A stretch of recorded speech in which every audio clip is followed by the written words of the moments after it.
The day my sister, Jillian, decided to pronounce her name with a hard G was, coincidentally, the same day my mother returned, early and alone, from her honeymoon. Neither of these things surprised me. Jillian, who was between her third and fourth years at Barnard, was dating a language theory professor named Rainer Maria Schultz, and had consequently become a bit of a linguistic zealot, often ranting about something called pure language, of which Gillian with a hard G was supposedly an example.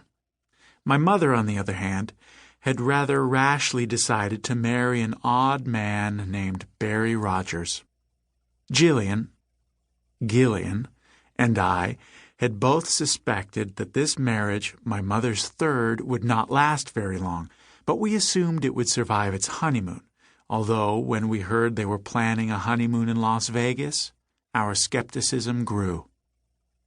My mother, who has spent her entire life avoiding places like Las Vegas and merrily disdaining anyone who visited or even contemplated visiting such places, had announced, in a disturbing, brainwashy way, that a honeymoon in Las Vegas would be fun and a nice change from her previous honeymoons, Italy with my father and the Galapagos Islands with her second husband.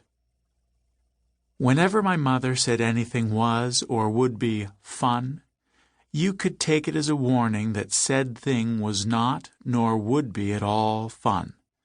And when I reminded my mother of this, I used the example of her telling me that the sailing camp she had forced me to attend the summer I was 12 would be fun.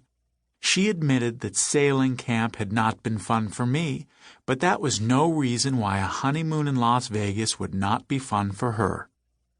Such is the ability adults, well, my mother at least, have to deceive themselves. Gillian and I were eating lunch, or some midday meal approximate to lunch, when my mother untimely returned from her honeymoon. It was about 2 o'clock in the afternoon.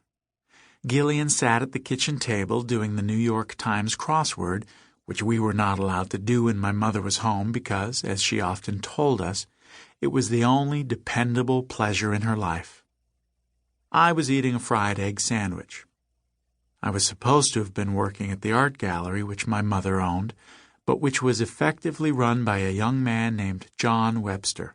But John had sensibly decided that since my mother was safely out of town, preoccupied with whatever unthinkable activities preoccupy a 53-year-old woman in Las Vegas on her third honeymoon, and since it was July and no one had set foot in the gallery for several days, he would close the gallery and go and stay with friends in Amagansett, and I could do whatever I wanted for the rest of the week. I was not, of course, to tell my mother about this hiatus, for she believed that at any moment someone might walk in off the street and buy a garbage can decoupaged with pages torn out of varied editions of the Bible, the Torah, or the Koran for $16,000. My mother opened the gallery about 2 years ago after she divorced her second husband because she wanted to do something, which you might have thought meant work, but did not.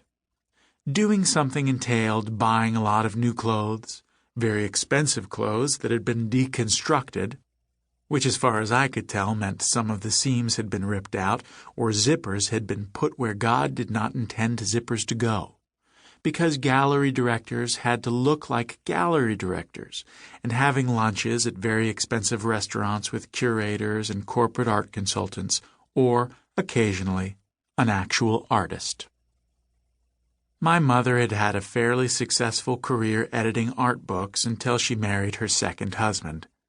And apparently, once you stop working legitimately, it is impossible to start again. Oh, I could never go back to that work. It's so dreary, and the last thing the world needs is another coffee table book, I had heard her say more than once. When I asked her if she thought the world needed an aluminum garbage can decoupaged with pages torn from the King James Bible, she said no. The world didn't need that, which was exactly what made it art.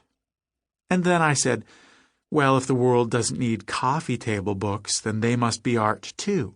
What was the difference? My mother said the difference was the world thought it needed coffee table books. The world valued coffee table books, but the world didn't think it needed decoupaged garbage cans.